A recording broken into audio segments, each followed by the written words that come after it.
lam sung hin qua I mat sung a hin mi wang pha mu di atam sek nge la thil tuak te o zekin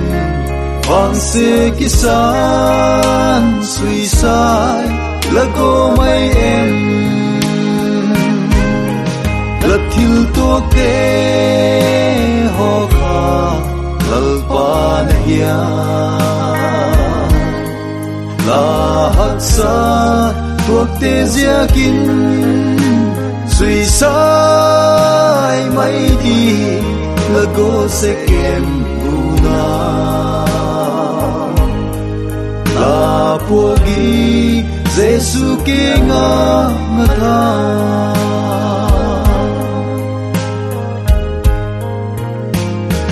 min se ze kin sui sai la go em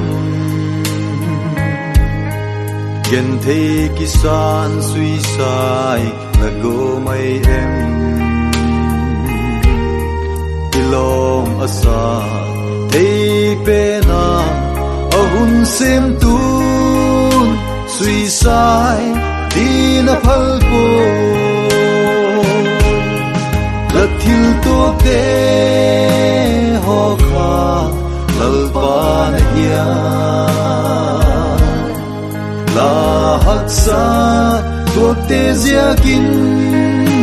sui sai mai di la go se kem una la pogi Jesu ke nga tha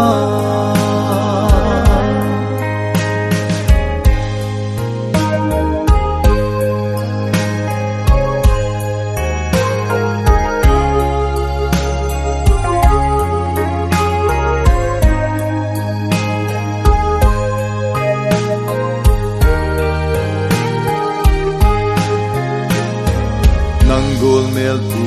ko maumpoy sim tu na doi bang in ahun se ma lalpa doi bang di lalpa dum kim na nang walahi e lathil tok te ho kha lalpa na hiya la hak sa tuak te zia kin sui sai mai di la go se kem una la pogi Jesu ke nga tha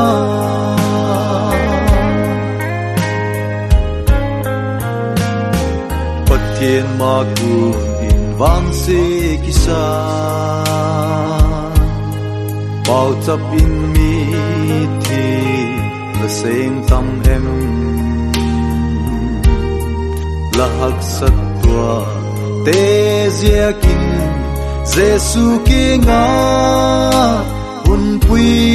tung di a hi la thil tok te ho kha lalpa na hiya la hak sa tuak te zia kin sui sai mai di la go se kem una la pogi Jesu ke nga tha